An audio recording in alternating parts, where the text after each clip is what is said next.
It was the day I thought the war ended. Watching my 78-year-old grandfather hook a chain to Chad Morrison's shiny black Ram 2500 and dump it into Sweet Creek like it was yesterday's garbage.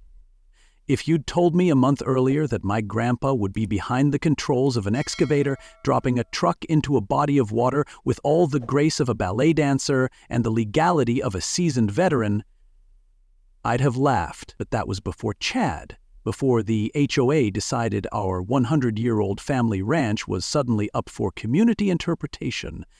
I stood there, watching the truck make a splash like a baptism gone wrong, and I thought, well, that's that. But nah, that wasn't the finale. That was the overture. Like throwing a rattlesnake in a baptism pool. You think it's over, but now everybody's wet and nobody's safe. But first, leave a comment below to let us know where you are watching from, and if you like fascinating stories like this, don't forget to hit that subscribe button, because tomorrow we have another incredible story, and there are many surprises waiting for you in the next parts. It started 6 months before that, the day Chad Morrison showed up at our gate like he owned the place, or was at least auditioning for the role. He was driving this matte black Ram, all lifted and armored up like he was commuting through a war zone instead of a Texas subdivision. He had those chrome exhaust stacks and blackout windows that screamed insecurity louder than any engine ever could. And where does he park that land yacht? Right across the entrance to our ranch. The main gate. The one we use to haul feed, check the cattle, and, live our lives. At first I thought he was lost, or new, or both, but then the window rolled down and there he was. Sunglasses, tactical vest, and the smirk of a man who thought HOA security meant Sheriff of Earth. He looked me up and down like I was the help. According to the HOA survey, this is a public right-of-way, he said, chewing on authority like it was gum he found on the underside of power. I told him this was private property, Thompson Ranch, deeded since 1923, but he chuckled like I'd said the Easter Bunny was our landlord. "Things change, farm boy," he said, stepping out of the truck like he expected the earth to salute. "This whole area is under HOA jurisdiction now. You don't like it? Take it up with the board." A wrinkled printout with so much jargon it looked like someone had copy-pasted from a bad legal drama. No seal, no signature, just a mess of bolded nonsense that somehow ended with Daily Security Patrol approved. I tried to stay calm, but when he pulled out his phone and started recording saying I was harassing a security officer, that's when my jaw clenched. He leaned against his truck, arms crossed like some backyard dictator. "You're disrupting the aesthetic of the community," he added. "Might be time to consider selling. This ain't a barnyard anymore." The way he said barnyard felt personal, like he'd rather see luxury condos, where our cows graze. I drove back up the hill to the house, hands gripping the wheel tighter than I meant to. Grandpa Hal was already waiting on the porch, sipping coffee like it held the answers to the universe. I handed him the HOA notice and watched his face go still. Then he folded the paper once, real slow, and slipped it into his shirt pocket like it was evidence in a criminal trial. "Jake," he said, "did I ever tell you I was a combat engineer in Vietnam?" I shook my head. In 25 years, he'd never once talked about the war beyond the occasional mention of rice or rain. "Well," he continued, eyes fixed on the tire tracks Chad had left on our gravel, "it's time you learned a little something about strategy." And that's when I knew this wasn't going to be handled with polite letters and scheduled board meetings. This was war. Not the kind with bullets, the kind with paperwork, patience, and the kind of patience only a man who once outsmarted jungle traps could weaponize. The next morning, Chad was back. Same truck, same spot, only this time he left something extra. Tucked under my windshield wiper was a note in angry red ink. "This is HOA property now, deal with it." Not signed, not even official, just a threat, scrawled like a bad breakup letter from a power-tripping substitute teacher.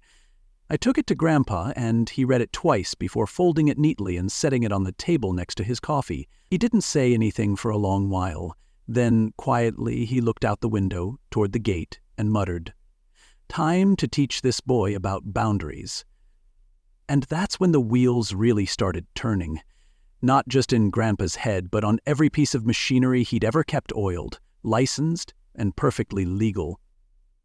See, Chad thought he was harassing a couple of country bumpkins with a rooster problem. He didn't know he was poking a hornet's nest that had military-grade discipline, legal artillery, and a century of righteous spite packed in its sting.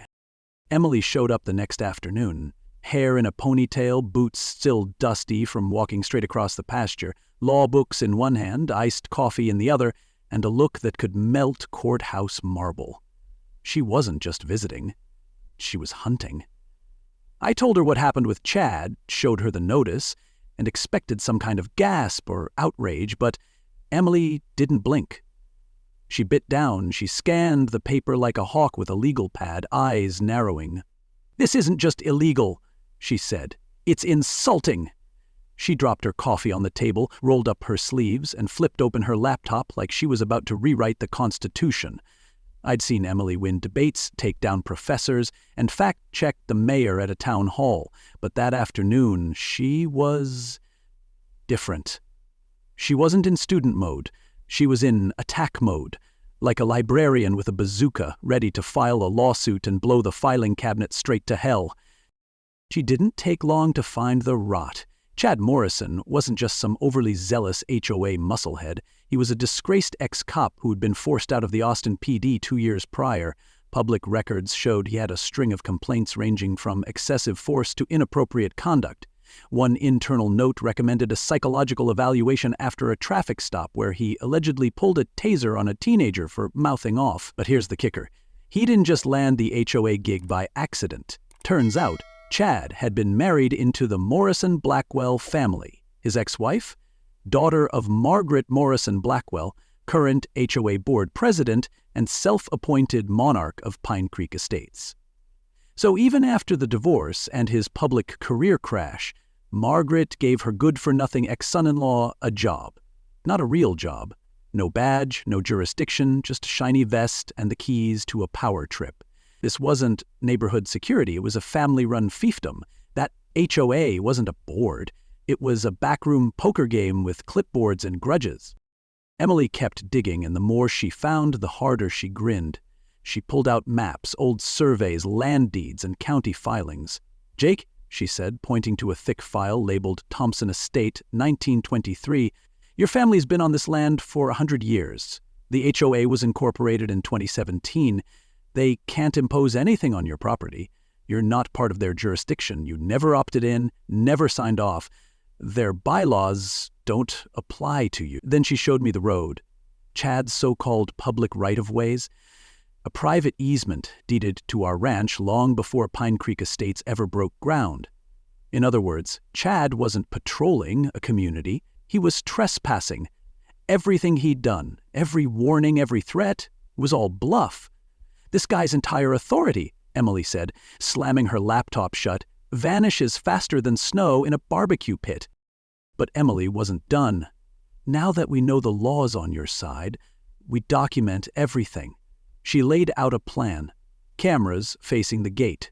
A logbook of every time Chad showed up. Photos, timestamps, audio recordings. "We're not just going to shut him down," she said. "We're going to bury him in his own arrogance." Grandpa, who'd been listening quietly with his boots up and a smile playing under his mustache, finally spoke. "Smart girl," he said. "You're a fighter. Reminds me of a woman I knew back in Saigon." He stood, stretched his back, and looked out the window toward the gate. Time to get some backup. That's when Sheriff Bob Johnson entered the picture. Grandpa made a call, said he had an old Army buddy who might want to hear this.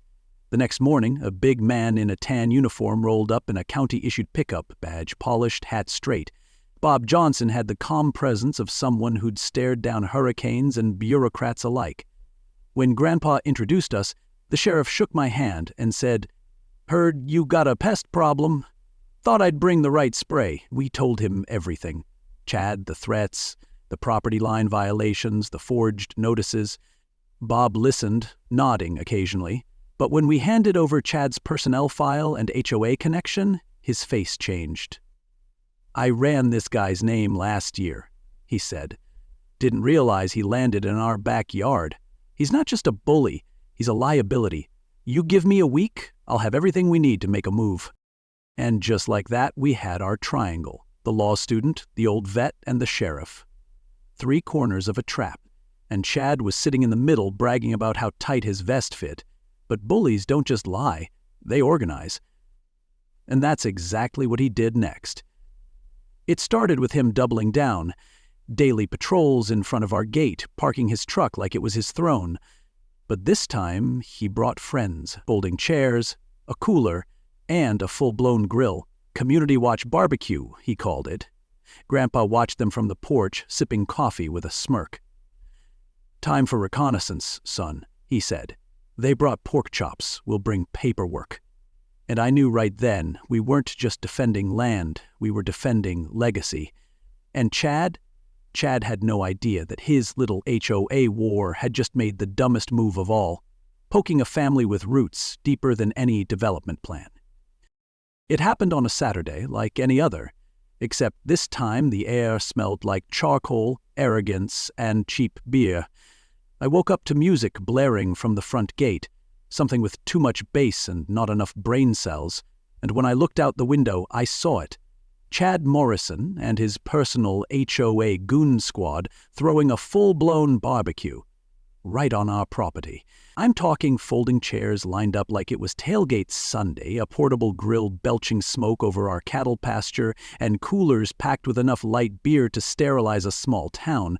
One of his buddies was flipping burgers right next to our bent gate post, and another was using one of our stone fence markers as a footrest. Trash was already piling up, and the cherry on top, someone had the brilliant idea to spark up something that definitely wasn't a Marlboro. They flipped burgers like HOA bylaws were seasoning and laughed like the county line ended at their wallets. Grandpa and I stood at the edge of the gravel drive, watching the circus unfold like a bad sitcom nobody asked for. I wanted to storm over, shout, flip a table, do something. But Grandpa held up a hand. "Hold your fire, Jake. This is the kind of stupid that documents itself." And he was right. Sheriff Johnson arrived 20 minutes later with a deputy and a dash cam already rolling. The moment he stepped onto the property, the air shifted. Chad strutted up, beer in hand, grinning like the prom king of trespassing. "Hey, Bob, just having a little community outreach, keeping things friendly." The sheriff glanced at the grill, then the weed, then the cooler half sunk into our ditch. "You smell that, Jake?" Grandpa asked, loud enough for everyone to hear. "That's the scent of probable cause and half-baked immunity." Chad smirked. "I know all the cops, old man." Grandpa's smile didn't budge. "And I know which laws they still have to follow." While the sheriff photographed tire ruts and measured the busted gate, Emily was already turning the house into a war room. She had her laptop, a clipboard, 3 highlighters, and the kind of energy usually reserved for closing arguments and murder trials. Every beer can became a bullet point, every cigarette butt, a breadcrumb in a lawsuit feast. She documented the exact placement of every cooler, recorded the grill smoke wafting over our cattle pens, and even took samples of tire marks left by Chad's oversized ego on wheels. "They moved your gate posts," she said, eyes narrowing. "That's trespassing, destruction of property, and if we're lucky, criminal mischief." We were building a case. Slowly, smartly, painfully. And every time Emily snapped a picture or added to her spreadsheet, Grandpa nodded with pride, like she was planting a legal flag on every inch of contested ground. But just when it felt like we were gaining ground, the system reminded us who really owned the rule book. The next morning, Emily marched into the sheriff's office with all our evidence, a detailed report, and a request to file formal charges. She came out 30 minutes later looking like someone had slapped her with a folder full of lies. "They said," she explained, jaw clenched, "there was already a report filed about a disturbance on your property, from Officer Chad Morrison." I blinked. "Chad isn't a cop." She nodded. "Doesn't matter. He called in using his old badge number, claimed we threatened him, said he was responding to an aggressive homeowner complaint. The cops backed him up. Not because it was true, but because it was on paper, and paper apparently trumps truth when the signature matches someone who used to be on the force." Chad had impersonated an officer, submitted a false report, and somehow managed to get the record sealed tighter than a drum. So we give them video, photos, a literal pot-smoking party, I said, and they side with a guy who wears a fake badge and parks like he owns Texas? Emily's silence was answer enough. That night, we all sat at the kitchen table, shoulders tight, eyes tired. I felt helpless, furious, and worst of all, outplayed. But Grandpa sat there, calm as ever, slowly unfolding a dusty, crinkled folder he'd pulled from the back of the pantry.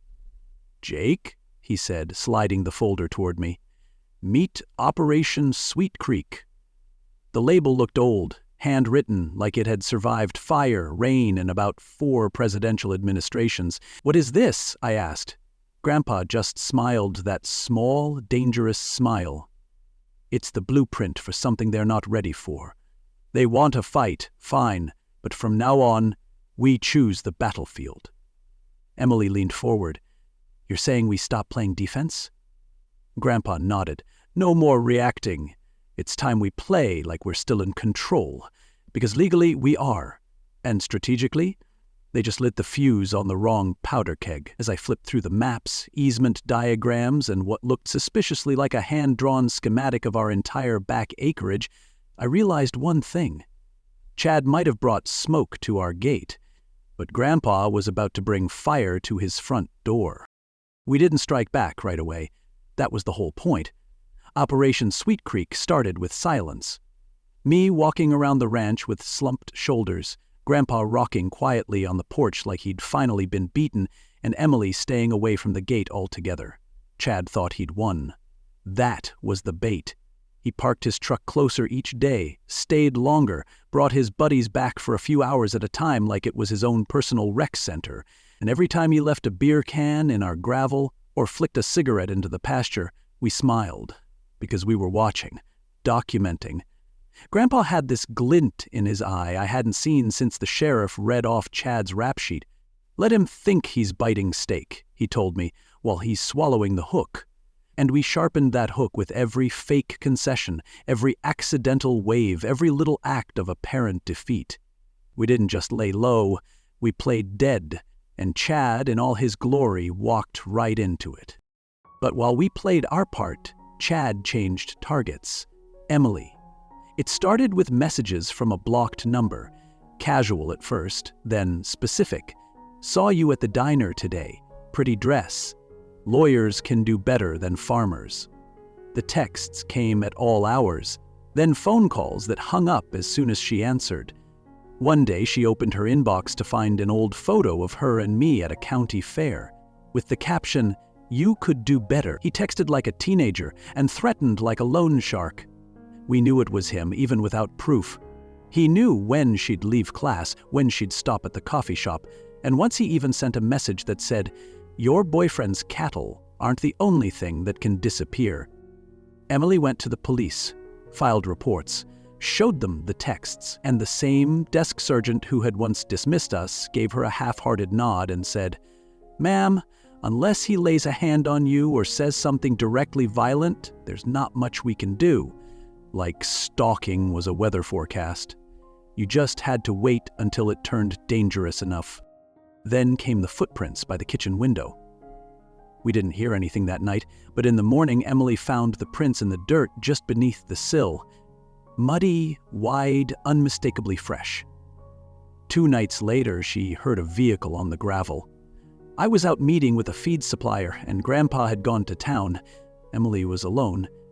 She peeked through the curtains and saw Chad's truck parked just outside the fence line. He never got out, just sat there for a while with the engine running.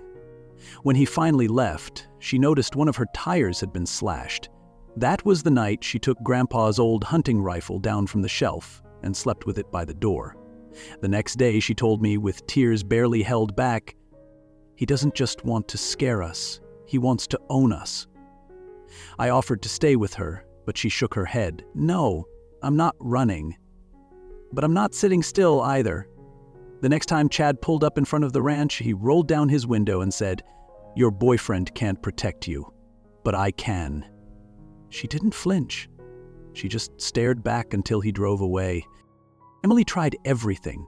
Documented every message, every drive-by, every threat that danced just below the legal definition. She sent screenshots to the sheriff, brought the phone logs to Internal Affairs, even contacted a civil rights attorney. But again and again the response was the same. No proof, no warrant, no arrest. Law without proof, she told me one night, is just polite begging. And that's what it felt like. We had the truth, but no one wanted it unless it came gift-wrapped with video and a signed confession. Grandpa listened quietly as we vented, then stood up and walked to the old gun cabinet in the hallway. He pulled out a metal box, one I'd never seen before, and placed it on the table with both hands like it was something sacred. "Time to shift from Sweet Creek," he said, voice low, "to Thunder Road." He opened the box and unfolded maps that looked like they'd come from a military archive. Topographical layouts of our property, water flow charts from the Army Corps of Engineers, and hand-drawn notes in Grandpa's neat block handwriting. "These creeks," he said, pointing to the edge of our land, "are older than the subdivisions. They're protected. They're ours. And Chad's been parking on something he doesn't understand." Then he reached into the box again and pulled out something else. His old army helmet. Faded, dented, still dusty with memory. "Jake," he said, locking eyes with me. "They've been poking a man who's built bridges in combat zones and buried friends in foreign soil. They think this is about a gate. They don't know they've declared war on a man who's already survived one." Emily and I exchanged a glance. There was something in Grandpa's voice that sent a chill down my spine. He wasn't angry. He was focused. And when Grandpa Hal Thompson got that look, even the devil took notes. It started with a spreadsheet. Grandpa had been quietly documenting every truck that parked in front of our gate. Date, time, license plate, even the exact position of the tires on the gravel. At first, I didn't get it. I thought it was just a stubborn old man being thorough, but then he showed me the pattern. Different trucks, same behavior. Chad was rotating vehicles. One day it was his Ram, the next day a buddy's Tacoma, the day after that a Tahoe with expired, but all of them parked in the same spot, blaring the same music, delivering the same stink of beer and entitlement. "They think swapping trucks changes the game," Grandpa said, tapping the spreadsheet with a pen. "But it's just a parade of clowns trying on different noses. Same circus, same act." The goal was clear now. Document the harassment as coordinated and organized, not random, not one bad actor. A campaign, which legally meant something much bigger. That's when Margaret Sullivan entered our lives like a tornado in a pantsuit. She was a demolition lawyer. Emily called her that because she didn't just win cases, she leveled the opposition and left nothing standing but paperwork and regret. Mid-50s, blazer sharp enough to slice drywall, and a handshake that could disarm a linebacker. She reviewed the evidence, listened to the recordings, and flipped through Grandpa's logbook like it was the opening chapter of a legal thriller. "This isn't just harassment," she said, eyes cold and steady. "It's organized crime in khakis. I've prosecuted city councils for less." She laid out the next steps: civil suit, motion for injunction, county pressure, but Grandpa had that familiar twinkle in his eye, the one that said he was planning something with gears. "We'll keep the legal tools close," he told Margaret, "but I've got something more visible in mind." Then came the final text. It buzzed on Emily's phone late one night while we were reviewing footage. It was from a blocked number, but the message was unmistakably Chad. 24 hours, or things get unpleasant. Convince your boyfriend to sell. This is your last chance. Margaret slammed her hand on the table. "This is enough. We can file for an emergency protective order." But Grandpa leaned back in his chair, arms crossed. "Restraints won't stop him," he said, "but momentum will." We looked at him. "You've all been waiting for the law to work like it's supposed to," he added. "But some folks don't respect paper until it comes with noise." I didn't know what he meant yet, but I knew the smell of a trap when I saw it, and Grandpa was lacing bait with gasoline and legal precedent.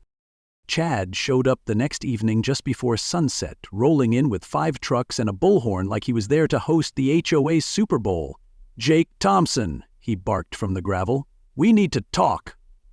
His crew stood around, arms folded, smug as ever.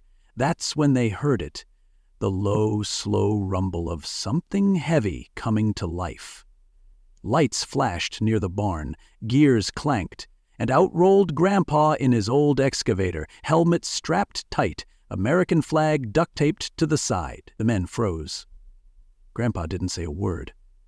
He just drove the machine slowly toward Chad's actual Ram 2500, the one parked dead center at our gate. He stopped, 10 feet away, pulled a laminated deed from his pocket, and raised it above his head. "Chad Morrison," he said loud and clear, "you are trespassing. This vehicle has been left on private property for more than 72 hours. Under Texas Property Code, I'm claiming salvage rights." Chad stepped forward, bullhorn shaking slightly. "That's my truck," he shouted. "You can't touch it!" Grandpa didn't flinch. "Jimmy Patterson's truck hasn't been here for 3 days. Yours has. We've got video, timestamps, everything." Then Grandpa reached for the controls. The excavator arm lifted slowly, then swung with purpose. In one smooth motion, the steel bucket scooped up the front end of Chad's truck, raising it like it weighed nothing. Tires dangled, axles groaned, and Chad's jaw dropped. "You like claiming things?" Grandpa said, eyes locked on him. "Let me show you property law. Bucket style." The entire crowd stood frozen as the truck swayed gently, like a warning from above. Just then, flashing lights flooded the scene. 4 sheriff's vehicles pulled up fast and hard, dust kicking up in the twilight. Deputies spilled out, weapons holstered but hands ready. Sheriff Johnson stepped forward, bullhorn in hand. "Everyone freeze. Hands where we can see them." Chad turned, confused, panicked. "Sheriff, that maniac is stealing my truck." But the sheriff didn't even blink. Truck Chad is registered to Margaret Morrison Blackwell. She just filed a sworn affidavit reporting it stolen 3 hours ago. Chad's eyes went wide. "She what? No, that's not possible." The sheriff held up a folder. "It is. She signed it in front of my deputy. Theft, harassment, fraud. And guess what, Chad? That's just the beginning." Chad looked around, searching for support, but all he saw were badges, cameras, and a truck swinging 10 feet in the air over Sweet Creek. "You can't do this!" he screamed. "That's my truck!" The sheriff stepped aside as Grandpa lowered the bucket just enough to let the truck teeter dangerously over the water. "Game," the sheriff said. "Set," Margaret Sullivan added, snapping one last photo. And Grandpa opened the bucket. And the ram made its final descent into Sweet Creek with a splash so loud it silenced every bird in the trees. "Splash," Grandpa said softly, stepping down from the machine. Chad let out a scream that sounded less like a man and more like a toddler watching his favorite toy float away, and just like that, the air shifted. The crowd of neighbors who had gathered nearby erupted, not in chaos, but in applause, because justice had just been delivered, loudly, legally, and with diesel-fueled poetry. The second that truck hit Sweet Creek, Chad Morrison snapped. Not in a metaphorical, wow, he's upset kind of way. I mean snapped. Like a man watching his last illusion of power float downstream with a half-empty protein shaker in the cup holder. He lunged toward Grandpa, screaming like someone had just stolen his identity, which, if you ask me, was probably written in permanent marker on that Ram's tailgate. But before he could get within 10 feet, 2 deputies tackled him to the ground with a precision that suggested this wasn't their first HOA meltdown. Sheriff Johnson stepped forward, reading the charges like he was reciting a recipe. "Chad Morrison, you're under arrest for vehicle theft, impersonating a police officer, harassment, criminal trespass, destruction of private property, and racketeering." Each word landed like a gavel. Chad howled something about entrapment and deep state conspiracies, but nobody was listening. He screamed like a man losing his truck, and his delusions of control in one big diesel-soaked dunk. And while the law handled the cuffs, Grandpa handled the conclusion. He swung the excavator one last time to make sure that truck was fully submerged, then gave the arm a final tap like a chef dusting off flour. The sheriff raised a slow thumbs up from the side of the road, his smile wide and unapologetically Texan. "You know," he said loud enough for the gathered crowd to hear, "Texas law is funny. Don't abandon what you ain't ready to lose." Somewhere behind us, someone clapped, then another, and soon half the neighborhood, the same folks who'd once tiptoed around Chad's truck like it was sacred, were applauding the man who'd just sent it to an early muddy grave. That splash didn't just echo down the creek. It rippled across the county, into HOA boardrooms and backyard fire pits where people whispered the same thing over and over. "Did you hear what Hal Thompson did?" The fallout came fast. Margaret Morrison Blackwell, in a stunning act of either self-preservation or overdue sanity, disbanded the HOA's private security force within 48 hours. She filed paperwork, issued a public apology, and cut checks so fast it made local lawyers blink. We got damages, we got legal fees covered, and best of all, we got silence. The HOA board scrambled like hens in a hailstorm, distancing themselves from Chad like he was a bad investment with teeth. Neighbors who used to give us side eyes now brought pies and peach jam like we were the founding family of the county. Funny thing is, Chad always wanted to be in control, wanted to secure the neighborhood, make it safe in his image. Instead, he ended up securing a 6x8 cell and making the neighborhood safer by simply not being in it. Irony's got a wicked sense of humor. He wanted to patrol the community. He got a concrete schedule and a roommate named Leon instead. And just like that, peace returned. Emily passed the bar with flying colors, opened her own firm 2 months later, and her first client? A rancher suing an HOA over illegal road closures 2 counties over. She didn't just win, she dismantled their argument like it was made of wet paper. Grandpa, now something of a local legend, went back to his tomatoes and new crops like nothing happened. He hung his helmet on a post near the barn and never once mentioned the excavator again, like the whole thing had been a casual Tuesday chore. And Sweet Creek? We turned that muddy battleground into our family barbecue spot. We built a fire pit right next to the spot where the truck sank, and every 4th of July we roast brisket there. I swear you can still see the edge of the chrome bumper under the water if the sun hits just right. We call it Justice Point. Sometimes Grandpa laughs and says it keeps the catfish tough. But the truth is that creek never stopped flowing. Just like justice. It took time, it took pressure, and it took people who refused to be intimidated by fake badges and louder trucks. I remember watching Grandpa drive that machine, slow and sure, not angry, focused, and I realized something. He didn't drop that truck to make a statement. He dropped it to make a lesson stick. There's a difference. Chad thought he was bigger than the law. What he didn't know is the law gets a whole lot louder when it's driving an excavator and carrying a deed older than your HOA's founding date. And me? I learned everything I needed to know right there in that moment. Never underestimate a 78-year-old with a deed, a digger, and a war record.